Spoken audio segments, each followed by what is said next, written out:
மண்ணை ஏன் மழை நினைக்கிறது என்றால் நீங்கள் எடுக்க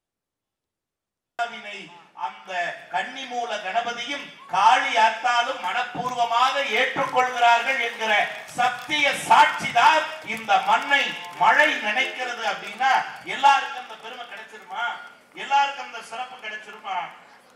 நீங்க எல்லாம் உண்மையே சொல்றேன், எத்தனை கூட்டம் உட்கார்ந்து இருக்கீங்க. ஒரு நடந்த ஒரு சம்பவத்தை சொல்றேன். கும்பகோணம் பக்கத்துல தலைவா மாறி மாறி வருது, ரொம்ப சிரமமா இருக்கு. முதல்ல இந்த மாதிரி அப்படியே விட்டுருங்க, சரிங்களா? அப்படியே விடுங்க, விட்டுருங்க, அப்படியே விட்டுருங்க. சந்தோஷம். திருமணம் ஆயிடுச்சா தலைவா உங்களுக்கு? அதான் சிரிக்காம இருக்கீங்க தெரியுது. ரொம்ப ஒரு மாதிரி உண்மையிலுமே அந்த ஆடியோக்காரு தம்பிக்கு ஒரு நல்ல கைதட்டல் கொடுக்கும். உண்மையிலுமே அவ்வளவு ரொம்ப தொழில்நுட்ப கலைஞர்கள் ரொம்ப சிறப்பா பண்ணிக்கிட்டு இருக்காங்க. ரொம்ப மகிழ்ச்சி. நல்ல ஒரு கூட்டம் கூடி இருக்கு. பாத்தியா தம்பி எவ்வளவு அழகா ஆண்கள் பெண்கள் அழகா அப்படி உட்கார்ந்து ஒரு நிகழ்ச்சியை நல்லா ரசிச்சுட்டு இருக்கீங்க. ஏன்னா ஆன்மீகம் சார்ந்த சில செய்திகள் உங்களுக்கு சொல்லிட்டு நேரடியா இவங்களை அறிமுகப்படுத்தி நான் பேச சொல்லலாம் நினைக்கிறேன். ஒன்னே ஒண்ணு சொல்றேன் உங்களுக்கு. கோயிலுக்கு போகிற போது என்ன மாதிரி கவனத்தோட போகணும்? கோயிலுக்கு போகிற போது எந்த மாதிரி கவனத்தோட போகணும்னா, எதையும் கேட்டு கோயிலுக்கு போக கூடாதான். இத நான் சொல்லல, ராமகிருஷ்ண பரமஹம்சர் சொல்ற. ஏன் அந்த ஆத்தாட்ட ஒரு கோரிக்கை வைக்க கூடாதா? வைக்க வேண்டிய அவசியம் இல்லைங்கிற. என்ன காரணம்னா, தன்னை தேடி வருகிற பிள்ளைக்கு எது தேவை என்பதை அறிந்து தருகிற தாய் இருக்கும் போது அவளிடத்திலே போய் நீங்க எந்த வேண்டுதலும் வைக்க வேண்டிய அவசியம் இல்லைங்கிற. எங்க ஊர் பெருந்துறை, நீங்க பார்க்கலாம், ஈரோடு வர வழியில நீங்க பார்க்கலாம் பெருந்துறை. அந்த பஸ் ஸ்டாண்டுக்கு பக்கத்திலேயே சோழீஸ்வரர் கோயில் இருக்கு. போன பிரதோஷத்துக்கு மாலை நேரத்துல வழிபாட்டுக்கு நேரம் இல்லைன்னு காலையிலேயே போறேன், கூட்டமே இல்லை. ஏன்னா மாலையில தானே பிரதோஷம் கூட்டம் வரும். காலையில பாக்குறேன், ஒரு ஐயா சாமிய பாக்குறாரு, ஓடி வந்து செருப்ப பாக்குறாரு. சாமிய பாக்குறாரு, ஓடி வந்து செருப்ப பாக்குறாரு. சாமிய பாக்குறாரு, ஓடி வந்து செருப்ப பாக்குறாரு. கொஞ்ச நேரம் ஆச்சு, சாமியை விட்டுட்டு செருப்பையே கும்பிட்டுக்கிட்டு இருக்காங்க. அந்த வழியா வந்த ஒரு பெரியவர் பலான்னு ஒரு அற விட்டார். ஏன்னா சாமி அங்க இருக்கு, செருப்பை பார்த்து கும்பிட்டுக்கிட்டு இருக்க, என்னடா நீ எல்லாம் அப்படின்னாரு. நம்ம சொன்ன அடி வாங்கினவன், புது செருப்புங்க ஐயா, 700 ரூபாய் போட்டு வாங்கிட்டு வந்திருக்கேன், எவனாவது ஆட்டைய போட்டுருவானோன்னு பயமா இருக்குன்னா. அதுக்குத்தான் என்ன மாதிரி செய்யணும்ங்கிறது. எப்படிங்க எடுத்து மஞ்சப்பையில போட்டு பக்கத்திலே வச்சுட்டு வந்துட்ட மாதிரி கோயிலுக்குள்ள. இதுக்கு அவனே பரவாயில்ல, கண்ணதாசன் தாங்க ஒரு 2 வரி பாடுனா. என்ன தெரியுங்களா? எது வழிபாடு தெரியுங்களா? எது வழிபாடு தெரியுங்களா? ஆடை அணிகலன் ஆடம்பரங்கள் ஆண்டவன் விரும்புவதில்லை. ஆடை அணிகலன் ஆடம்பரங்கள் ஆண்டவன் விரும்புவதில்லை. அப்பொரு கண்ணும் இப்பொரு கண்ணும் ஆலய வழிபாடில்லை. அப்பொரு கண்ணும் இப்பொரு கண்ணும் ஆலய வழிபாடில்லை. தெய்வம் இருப்பது எங்கே? அது இங்கே வேறெங்கே? தெய்வம் இருப்பது எங்கே? ஒரு பாட்டு நல்லா ஒரு கைதட்டல் கொடுங்க. கண்ணதாசன் ஆடை அணிகலன் ஆடம்பரங்கள். நீங்க எவ்வளவு பெரிய மாலை கொண்டு வந்திருக்கீங்க. சாமிக்கு தங்கத்திலேயே பட்டு சேத்தரிகளானலாம் அந்த ஆத்தா சாமி பார்க்கிறது இல்ல. எதை பார்க்கிறாள் என்றால், எத்தகைய மனதோடு நம்முடைய குழந்தை நம்மை தேடி வருகிறது என்பதைத்தான் அந்த ஆண்டவன் தாய் பார்த்து கொண்டிருக்கிறார்கள் அப்படின்னு சொன்னார். அப்படிப்பட்ட அற்புதமான விழாவில் உண்மையிலுமே ஒரு கும்பாபிஷேகத்தை நடத்துகிற வாய்ப்பு பணம் இருக்கிறவர்கள் எல்லோருக்கும் கிடைப்பதில்லை. சில பேர் நினைச்சிட்டு இருக்காங்க, எங்கிட்ட கோடி ரூபாய் இருக்கு, எங்கிட்ட லட்சம் ரூபாய் இருக்கு, நடத்திட முடியுமா கும்பாபிஷேகத்தை? முடியாதுங்க. யாருடைய கரத்தால் அந்த புனித தண்ணீரை வாங்கி ஊற்றிக்கொள்ள வேண்டும் என்று அந்த தாய் நினைக்கிறாளோ அவர்களால மட்டும்தான் அந்த கும்பாபிஷேக விழாவை நடத்த முடியும்னு சொன்னா, இதனை இவன் முடிப்பான் என்றாய்ந்து அதனை அவன் கண் விடல்மாறு வள்ளுவர். யாரால எது நடக்கணுமோ அவங்களால அது நடந்தே தீரும் என்பதுதான் பகவத்கீதை சொல்லுகிற வழியும் அப்படின்னு சொன்னா, அன்பிற்குரியவர்களே, இன்னைக்கு ஒரு நல்ல தலைப்பை கொடுத்திருக்கிறார்.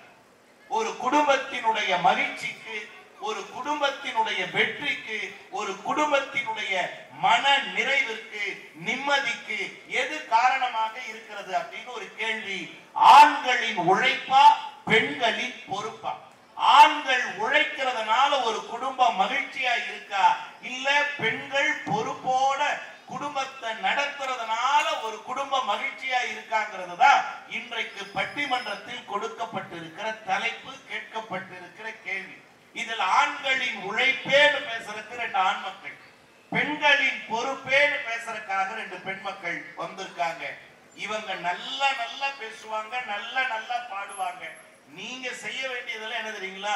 இவர்கள் வாயை பயன்படுத்துகிற போதெல்லாம் நீங்கள் கையை பயன்படுத்தினால் போதும். புரிந்தவர்கள் புரிந்து கொள்ளுங்கள். கையை பயன்படுத்தினா என்னங்க, நல்லா கைதட்டு, ஒண்ணும் தப்பே கிடையாது. எந்த அளவுக்கு கைதட்டல், ஏன் கைதட்ட சொல்றாங்கன்னு யாருதான் நினைக்காதீங்க. ஒரு மனிதன் பிறக்கின்ற போது அவனுக்கு கிடைப்பது தாயினுடைய நாக்கில் இருந்து பிறக்கிற தாலாட்டு. அதே மனிதன் இந்த மண்ணை விட்டு நீங்குகிற போது அவனுக்கு கிடைப்பது உற்றார் உறவினர்கள், உடன் பழகியவர்களினுடைய கண்களில் இருந்து வழிகிற நீராட்டு. எங்களை போன்ற மேடை கலைஞர்களை வாழ வைப்பது உங்கள் கைதட்டல் என்கிற பாராட்டு என்பதை சொல்லி ரொம்ப அழகா கொத்தைய மண்ல. ஆனா உண்மையா இங்க நிறைய தாய்மார்கள் இருக்காங்க மஞ்சு, இவங்களுக்காகவே நான் சொல்றேன். வெளிநாட்டிலும் தாய்மார்கள் இருக்காங்கல்ல, நம்ம கொத்தையம் மாதிரியான கிராமத்து மண்ணிலும் தாய்மார்கள் இருக்காங்கல்ல. இந்த 2 தாய்மார்களுக்கு ஒரு வித்தியாசம். வெளிநாட்டு தாய்மார்களுக்கும் தமிழ்நாட்டு தாய்மார்களுக்கும் ஒரு வித்தியாசம் இருக்குமா? வெளிநாட்டு தாய்மார்களும் ஓடிக்கொண்டிருக்கிறார்கள், நம் கொத்தைய மாதிரியான கிராமத்து தாய்மார்களும் ஓடிக்கொண்டிருக்கிறார்கள். 2 பேருடைய ஓட்டத்துக்கு என்ன வித்தியாசம் தெரியுங்களா? என்ன வேறுபாடு தெரியுங்களா? வெளிநாட்டு தாய்மார்கள் உடல் இளைப்பதற்காக ஓடிக்கொண்டிருக்கிறார்கள். ஆனா நம் கிராமத்து தாய்மார்கள் தான் பிள்ளைகள் பிழைப்பதற்காக ஓடிக்கொண்டிருக்கிறார்கள். அப்படிப்பட்ட பெருமை மிகுந்த தாய் குலங்கள் நம்முடைய தாய் குலங்கள். தலைவா கொஞ்சம் மாறி மாறி வராம பாருங்க, ரொம்ப அடிவயிறெல்லாம் வலிக்குங்க, ரொம்ப சிரமமா இருக்கு. என் பொண்டாட்டின கூட இப்படி முக்கி நான் பேசுனது இல்லை. இருக்கட்டும், ஒரே ஒரு மானிட்டர் வரல, கொஞ்சம் பார்த்து அப்படியே அனுசரிச்சு ஏதாவது பண்ணி விடுங்க. நான் பாட்டு போயிட்டு இருக்கேன், ஏன்னா நேரம் ஆயிட்டு இருக்கு, மக்கள் இருக்காங்க. வேணா உங்கள்ல இருந்து ஒரு ஆள் இங்க உட்கார வச்சிருக்கேன், நாங்க தொடர்ந்து உங்ககிட்ட பேசிட்டு இருக்க முடியல. ஆமா, ஆனா அவரு இப்ப வருது, ஆனா எப்ப போவோம்னு தெரியல. ஆமா, மனைவி மாதிரி நிலையா இருக்கிற மாதிரி ஒரே வார்த்தை ரொம்ப ஷார்ப்பா இருக்கு, பக்கத்து வீட்டுக்காரோட சண்டை போடுற மாதிரி ஒரு ஃபீல் ஆகுது. உண்மையிலுமே நல்ல நாங்க பேசி அவங்க விசில் அடிச்சா பரவாயில்ல, மைக்கே அடிச்சுக்கிட்டு இருக்கு. ஆனா ஒன்னும் பரவாயில்ல, நல்ல வைங்க, ஒன்னும் தப்பு இல்லை. ஒரு நல்ல விஷயம் என்ன தெரியுங்களா? ஏன் இவ்வளவு தூரம் ஒரு பண்டிகையில நல்ல சிரிங்க. இந்த மாதிரி நிகழ்ச்சிகள்லாம் வந்தீங்கன்னா சிரிக்கிற ஆள் பக்கத்துல உட்காருங்க, அதுதான் நல்லது. சில பேர் பாருங்க, பேங்க்ல கடன் வாங்கிட்டு திருப்பி கட்டாத மாதிரியே மூஞ்சி வச்சுட்டு உட்கார்ந்துருப்பான், பாத்துருக்கீங்களா? அப்படிப்பட்ட ஆளுக்கு பக்கத்துல உட்காராதீங்க. அது ரொம்ப, அது சொல்ல போனா ஒரு வகையில தற்கொலை முயற்சி. அன்னைக்கு ஒரு பட்டிமன்றத்துல இந்த பாப்பா பேசுது, 1.25 மணி நேரம் பேசுது. பேசி முடிச்சுட்டு நன்றி நடுவர் அவர்களேன்னு மைக்க கீழே வைக்க போது எங்கிருந்தோ ஒரு மனுஷன் வந்துட்டான். ஏன் பாப்பா அதுக்குள்ள முடிக்கிற, பேசு. ஐயா 1.25 மணி நேரம் பேசிட்டேன், கேட்டீங்களா? கேட்டுட்டு தான் வந்திருக்கேன், பேசு, மைக்க எடு. இந்த பாப்பா பயந்து மைக்க எடுத்து மறுபடியும் ஒரு 1.25 மணி நேரம், 2.5 மணி நேரம் கைதட்டுங்க. நான் உண்மையை சொல்றேன், 2.5 மணி நேரம். மறுபடியும் நன்றி வணக்கம்னு அடுத்த 1.25 மணி நேரத்தை முடிச்சு கீழே மைக்க வைக்க போகுது. அந்த மனுஷன் எங்கிருந்தோ வந்துட்டான். ஏன் பாப்பா அதுக்குள்ள முடிக்கிற, இன்னும் கொஞ்சம் நேரம் பேசு. மறுபடியும் 1.25 மணி நேரம். ஆத்தாடி, ஏறக்குறைய 4 மணி நேரத்துக்கு இந்த பிள்ளையே பேசியிருக்கேன் அப்படின்னு எல்லாரும் கதி கலங்கி போய் நிக்கிறோம். இது அப்படியே நான் அப்படியே நாக்கு தள்ளுற மாதிரி நிக்கிறேன். எங்க புள்ள மைக்க வைக்க போறேங்க போது பாப்பா ஏன்னு நேரம் பாப்பா காலிலே விழுந்துருச்சு. ஐயா இதுக்கு மேல வாய்ப்பே இல்லையா, நேரம் ஐசியூல தான் போய் சேர்ந்த மாட்டுக்கு நிலைமை அப்படித்தான். ஐசியூல வந்து அப்படின்னு சொல்லும் போது அந்த மனுஷன் ஒரே வார்த்தை தான் சொன்னா, என் பேச்சு அவ்வளவு நல்லா இருந்ததான்னு பாப்பா கேட்டுச்சு. பேச்செல்லாம் நல்லா தான் இருக்கு, எங்க ஊர்ல இருந்து வெளியூர் போறதுக்கு முதல் பஸ் 3:45, அதனாலதான் பேச சொன்னேன். முதல் பஸ்ஸுக்காக பேசின கூட்டம். ஆனா உண்மையா சொல்றேன், அப்படி எல்லாம் இல்லாம நல்லா கைதட்டுறீங்க தம்பி பட்டதாரி. அப்படியே கைதட்டும் போது நல்ல ஒரு கவரேஜ் எடுத்துக்க. சில பேர் முறைச்சு பார்க்கும்போது கவரேஜ் எடுத்து பட்டிமன்றம் ரொம்ப கொடூரமா இருந்த மாதிரி காட்டிட்டாங்க. உண்மையில நாங்க டிவியில அப்படிதான் பண்றோம். நான் ஜெயா தொலைக்காட்சியில் இருக்கேன். தீபாவளி, பொங்கல் முதலிய நல்ல நாட்கள், பண்டிகை காலத்துல ஜெயா தொலைக்காட்சியில என்னுடைய பேச்சை நீங்க பட்டிமன்றத்துல கேட்கலாம். ஒவ்வொருவரும் ஒவ்வொரு தொலைக்காட்சியிலிருந்து நான் அறிமுகப்படுத்தும் போது உங்களுக்கு சொல்றேன், நல்ல கைதட்டுங்க. இப்போ நான் நேரத்தின் அருமை கருதி விரைவா இந்த பட்டிமன்றத்தை தொடங்க ஆசைப்படுறேன். ஏன்னா பட்டிமன்றம் முடிந்து முன்கூட்டியே உங்களுக்கு சொல்றேன், நம்முடைய கொங்கு தூரன் KR மஞ்சுநாதன் அவர்கள் நடத்தக்கூடிய படுகளம் நிகழ்வு இருக்கிறது என்பதை அன்போடு தெரிவித்துக் கொள்கிறோம். முதல்ல ஒரு கைதட்டல் கொடுத்தரலாம் அதுக்காகவே வேண்டும். ஏன்னா ஐயா ஒருத்தர் ஓடி வந்து கேட்டார், தம்பி இன்னைக்கு படுகளம் பாடுவீங்களா அப்படின்னு. சார், இந்த உலகத்துல சில பேர் வாழ்ந்தார்கள் என்பதை கதைன்னு சொல்லி தப்பிக்கிறாங்க. ஆனால் ரத்தமும் சதையுமாக வாழ்ந்த அண்ணன்மார் கதையை இவர் பாடுகிற போது அத்தனை பேருக்குள்ளும் சின்னனும் பெரியனும் குடிகொள்ளுகிற காட்சியை ஒவ்வொரு மேடைகளிலும் நாங்கள் கண்ணார பார்க்கிறோம் என்று சொன்னார். அவர்கள் வாழ்ந்து முடித்தவர்கள் அல்ல, நம்மோடவே நமக்காகவே வாழ்ந்து கொண்டிருக்கிற நம்முடைய குல முன்னோர்கள் அப்படின்னு சொன்னா அப்படிப்பட்ட அந்த நிகழ்ச்சியும் இருக்கிறது என்பதை சொல்லி, ஆண்களின் உழைப்பா பெண்களின் பொறுப்பா? ஆண்களின் உழைப்பேன்னு பேசுவதற்காக அணித்தலைமை ஏற்று வருகை தந்திருக்கக்கூடியவர். இந்த நிகழ்ச்சியை ஒருங்கிணைச்சு, இந்த நிகழ்ச்சியை மட்டும் இல்ல, இன்னைக்கு இவருடைய டீம்ல தமிழ்நாட்டுல 4 இடத்துல இப்ப நிகழ்ச்சி நடந்துகிட்டு இருக்கு. 3 டீம் அனுப்பி, A team, B team, C team, D டீம்னு 3 team அனுப்பிட்டு நாங்க ஒரு டீமா இங்க வந்திருக்கோம். அப்படி இல்லைங்க, நீங்கள் கொடுக்கிற பணத்தை தனக்குரியதாக வைத்துக் கொண்டிருந்தால் அவர் மட்டும்தான் வாழ்ந்திருப்பார். ஆனால் எல்லோருக்குமானதாக அவர் பயன்படுத்துவதால் தான் எல்லோராலும் அவர் குடும்பமும் நல்லா வாழுது அப்படின்னு சொன்னா, அப்படிப்பட்ட ஒரு நல்ல மனதிற்கு சொந்தக்காரன். பொதுவா சொல்லணும்னா, பூ கடைக்கு விளம்பரம் தேவையில்லை, பொற்குடத்திற்கு பொட்டு வைக்க வேண்டியதில்லைம்பாங்க.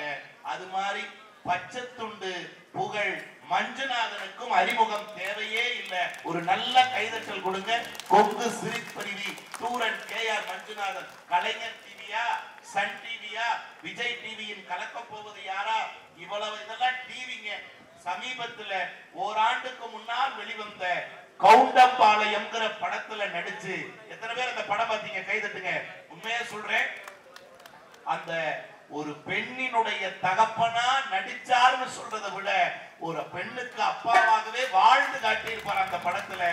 அத்தனை நம் இனம் மக்களினுடைய அத்தனை பேரினுடைய அபிமானத்தையும் அந்த படத்தின் மூலமாக பெற்ற அருமைக்கும் பெருமைக்கும் பாசத்திற்கும் உரிய அருமை சகோதரன், இனிமை தம்பி கொங்கு KR மஞ்சுநாதன் அவர்கள் உங்கள் கைதட்டலோடு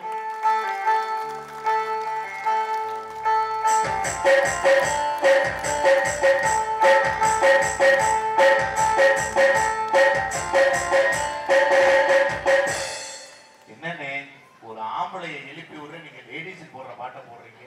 அதுலயும் அவர் நளின சிகாமணி மாதிரி வர நல்ல எப்ப அண்ணன் தெரியுந்தாருன்னா தெரியும். உண்மையிலுமே ஆசைய காதல தூது விட்டு அண்ணன் அற்புதமான ஒரு பாட்டு. அவருக்கு இணையாகவும் துணையாகவும் பாட பேச வருகை தந்திருக்கிறவர். நான் இந்த ஒளிவாங்கி பிடித்த காலத்திலிருந்து அவர் கை பிடித்து தான் நாங்கள் பயணித்துக் கொண்டிருக்கிறோம். நாங்கள் எல்லாரும் ஒரு 25 வருஷம் ஆச்சு. ஒரு கைதட்டல் கொடுக்கலாம். இந்த மேடைக்கு நாங்கள் எல்லாரும் வந்து இது வெள்ளி விழா ஆண்டு எங்கள் 3 பேருக்குமே. ஆனா உண்மையிலுமே இந்த பிரசாதம் சாப்பிடும் போது நாங்க 3 பேரும் சொல்லிக்கிட்டே இருந்தோம், இதே மாதிரி எத்தனையோ கோவில் பிரசாதங்களை சாப்பிட்டதுனாலதான் எங்கள் நாவில் கலைமகள் தங்கி இருக்கிறாளோ என சொல்லுகிற அளவுக்கு அத்தனை கோவில்கள் தான் எங்களை வளர்த்தன. அத்தனை கோவில்கள் தான் எங்களை வளர்த்தன. கோவில்களுக்கு உள்ளே இருக்கிற இறைவனால் மட்டும் நாங்கள் வளரவில்லை. கோவிலுக்கு முன்னால் நின்று இந்த நிகழ்ச்சியை கண்டு கைதட்டுகிற உங்களை போன்ற கடவுள்களாலும் தான் நாங்கள் கலைஞர்களாக வாழ்ந்து கொண்டிருக்கிறோம் அப்படின்னு சொன்னா, நல்ல எங்கள் அருமைக்குரிய அண்ணன் தன்னுடைய சொந்த முயற்சியால விஜய் டிவியின் கலக்க போவது யாரு சீசன் 7 சீசன் 7ல ரன்னர் அப் போட்டியாளராக வாகை சூடிய அருமைக்கும் பெருமைக்கும் உரியவர். அவர் ஏன் தாடியோட இருக்காருன்னு பல பேருக்கு கேள்வி இருக்கும். ஏதோ தீராஜேந்தர் மாதிரியாட்டிருக்கு, தீராஜேந்தர் மாதிரியும் பாடுவாரு. ஆனா உங்களுக்கு ஒண்ணு சொல்றேன், ஏதோ ஆடிக்கு பின் ஆவணி, இந்த தாடிக்கு பின் ஒரு தாவணிங்கிற மாதிரி நினைச்சிடாதீங்க. இது தாவணி கனவுகளால் வளர்ந்த தாடி கிடையாது. எழுத்து சித்தர் என்று எல்லோராலும் அறியப்படுகிற பாலகுமாரன் ஒரு எழுத்தாளர் இருந்தார் தெரியுங்களா? அவருடைய வலது கரமாக 3.5 ஆண்டுகள் அவருக்கு உதவியாளராக வேலை பார்த்தவர். அந்த தொடர்பின் காரணமாகவே இன்னும் அந்த அடையாளத்தோடு காட்சி தருகிறார் அப்படின்னு சொன்னார். இயக்குனர் சங்கர் முதலான பெரிய ஜாம்பவான்களோடு திரைத்துறையில் உதவி இயக்குனராகவும் பணியாற்றிய பெருமைக்குரியவர். அவங்க அப்பா மிகச்சிறந்த நாடக ஆசிரியர். இப்படி ஒரு கலை குடும்பத்தினுடைய மூத்த வாரிசாக வருகை தந்திருக்கிறவர் தான் எங்கள் அருமை அண்ணன் ஏஜே பிரபு அவர்கள். ஈரோட்டில் இருந்து வருகிறார்.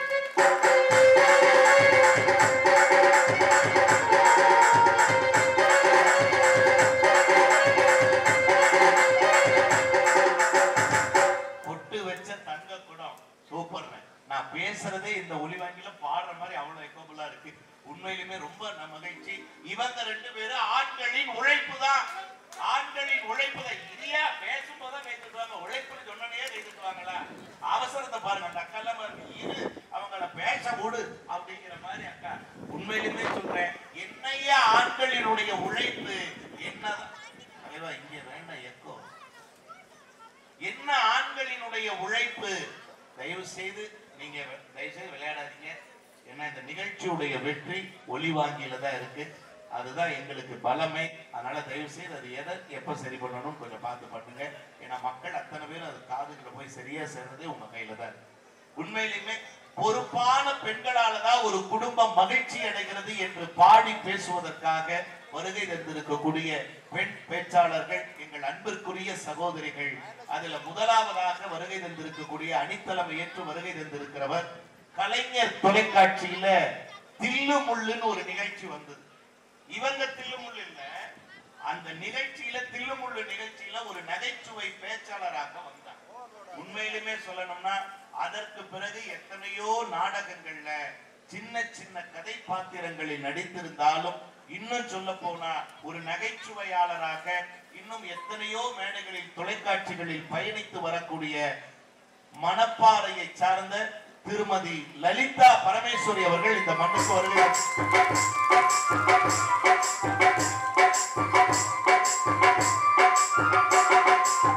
சின்ன பொண்ணுதான் வெட்கப்படுது.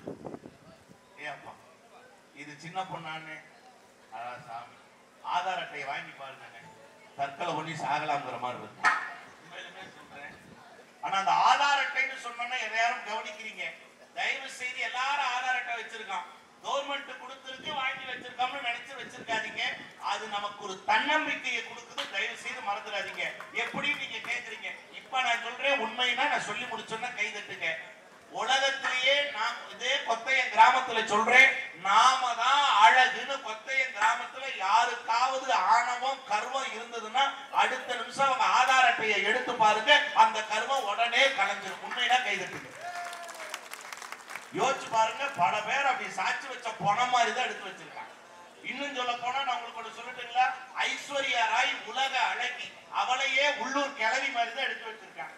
நான் ஆள் பாருங்க இப்படி இருக்கேன், பாடி சோடா மாதிரி, என்ன ஊதுகாமால வந்தவனாட்டு எடுத்து வச்சிருக்காங்க. நீங்க தம்பி எல்லாம் சாதாரணமா நினைக்காதீங்க.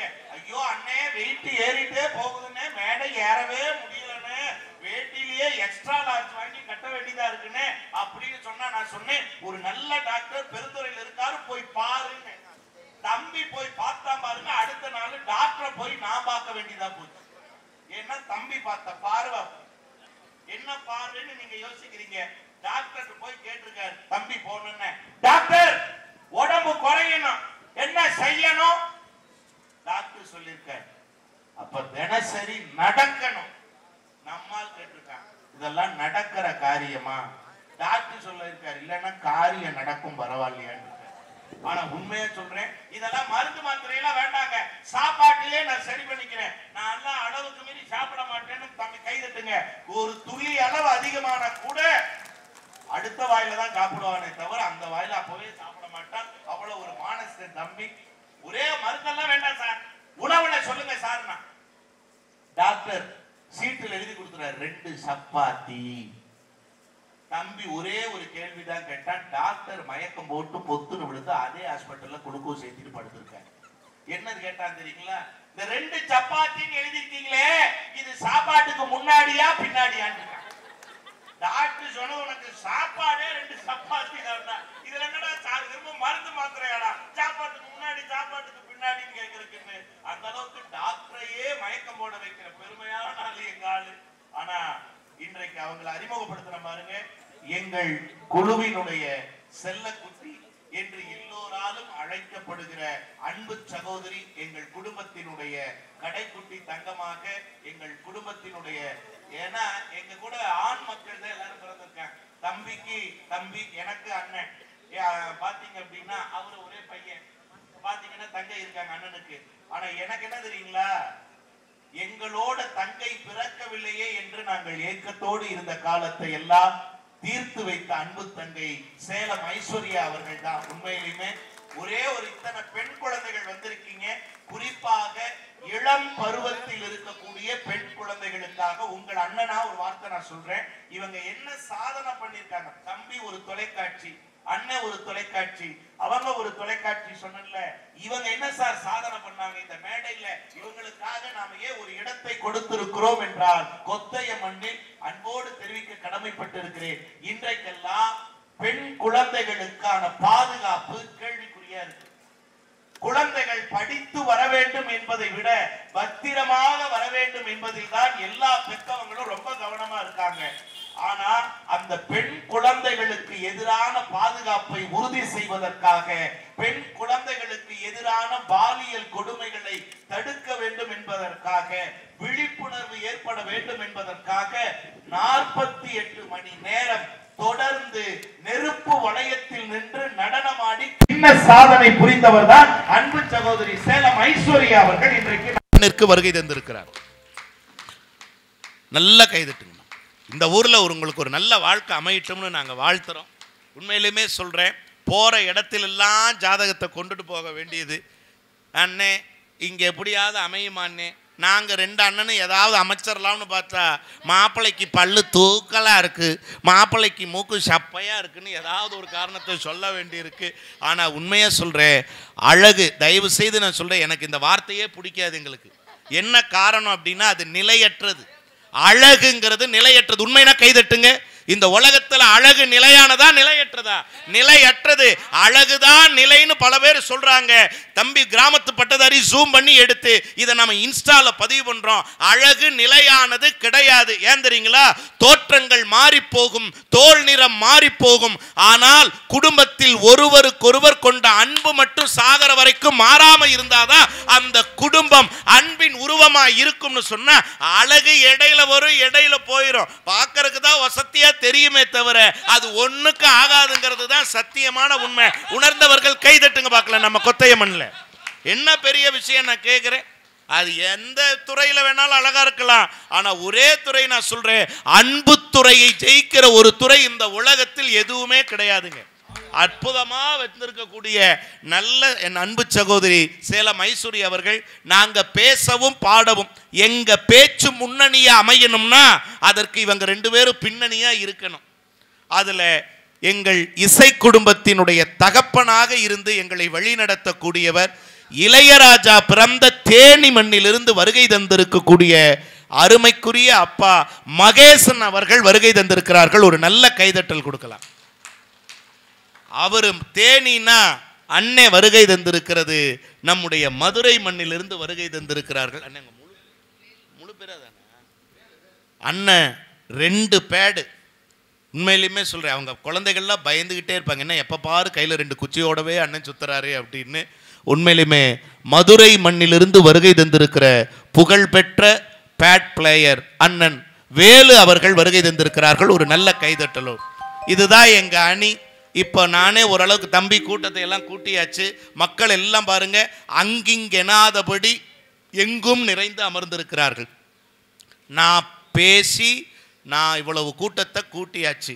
ஆனால் நீங்கள் பேசி இதே கூட்டத்தை கலைக்காம தீர்ப்பு வரும்போது எங்கிட்ட பத்திரமா கொடுக்கணும், இல்லைன்னா சம்பளத்திலிருந்து 1000-500 பிடிச்சிட்டு தான் கொடுப்பேங்கிற ஒரு உத்தரவாதத்தையும் சொல்லிட்டு நல்ல மக்கள் கூடியாச்சு. ஒன்றே ஒன்று தான் உங்ககிட்ட நான் கேட்டுக்கிறேன், இந்த வாழ்க்கையில் இனி ஒரு முறை ஏதோ பிறந்து விட்டோம் என்று வாழாதீர்கள். உங்கள் வீட்டு பிள்ளையா சொல்கிறேன், பிறந்து விட்டோம் என வாழாதீர்கள்.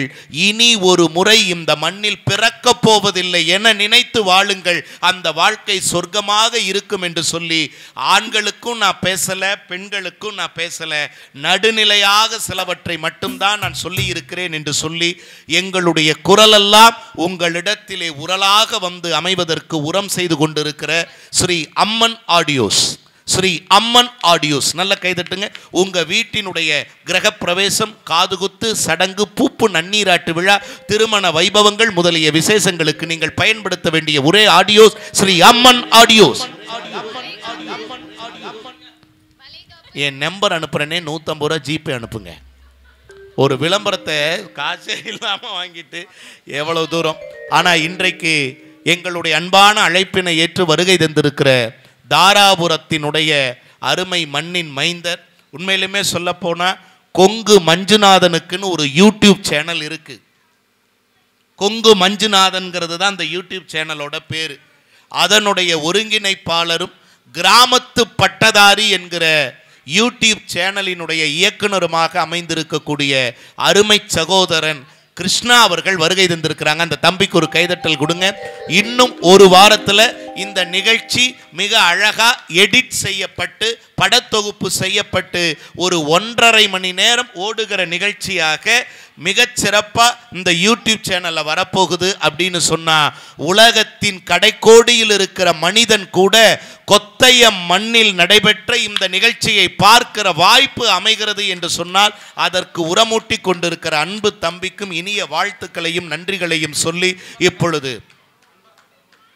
எங்கள் அன்பான அழைப்பினை ஏற்று நாங்கள் வரோம்னு தெரிஞ்ச உடனே அகில இந்திய தமிழ் பேச்சாளர் கூட்டமைப்பினுடைய இயக்கத்தினுடைய ஆற்றல் முன்னோடியாக விளங்கக்கூடிய அருகில் இருக்கக்கூடிய பொருளூரிலிருந்து வருகை தந்திருக்கிற எங்கள் அண்ணன் அன்பரசன் அண்ணன் அவர்கள் வந்திருக்காங்க. உடன் வந்திருக்கிற நண்பர்களையும் அன்போடு வணங்கி வரவேற்று, ஏன்னா இந்த பகுதியில் நாங்கள் எங்கே நிகழ்ச்சினாலும் அவர் அவசியம் கலந்துக்குவாங்க, அவரும் நல்ல ஒரு பேச்சாளரும் கூட என்பதை சொல்லி எல்லாரும் கூடியாச்சு. அங்கே பாருங்கம்மா, குழந்தைகள்லாம் கீழே உட்காந்துருக்காங்க, நாற்காலிகள் இல்லைன்னு. நான் உங்களுக்காகவே சொல்கிறேன், அன்பு சகோதரிகளுக்காக சொல்கிறேன், நீங்கள்லாம் நாற்காலியில் அமர்ந்திருக்கிறீர்கள், சிலர் தரையில் அமர்ந்திருக்கிறார்கள். உண்மையாக சொல்கிறேன், நீங்கள் தரையில் அமர்ந்திருக்கிற மாதிரி தெரியலமா, அந்த மாரித்தாயின் அந்த காளித்தாயின் மடியில் அமர்ந்து நிகழ்ச்சியை கேட்குற மாதிரி கேட்டுக்கிட்டு இருக்கீங்க. உங்கள் எல்லோருக்கும் பல்லாண்டு பல்லாண்டு பல கோடி 100,000 ஆண்டு எண்ணிய யாவையும் எண்ணிய பெற அந்த தாயும் கன்னிமூல கணபதியும் திருவருள் புரிய வேண்டும் என்று என் வேண்டுதலையே முன்னுரையாக வைத்து முதல் வாதத்தை தொடங்குவதற்காக கொங்கு சிறுபருவி தூரன் KR மஞ்சுநாதன் அவர்களை உங்கள் கைதட்டலோடு அழைப்பதற்கு முன்பாக கலக்கப் போவது யாரு? ஈரோடு பிரபு அவர்கள் வாதத்தை தொடங்க வருகிறார்கள். என்ன அவசரம்? உட்காரு. 1 மணி நேரம் ஆச்சு. டீ தருவாங்களா, பிஸ்கோத்து தருவாங்களா, சக்கரை பொங்கல் தருவாங்களா, கூடவே கெட்டி சட்னி தருவாங்களா, வாழை இலையில வச்சு தருவாங்களா, கழுவி தருவாங்களா?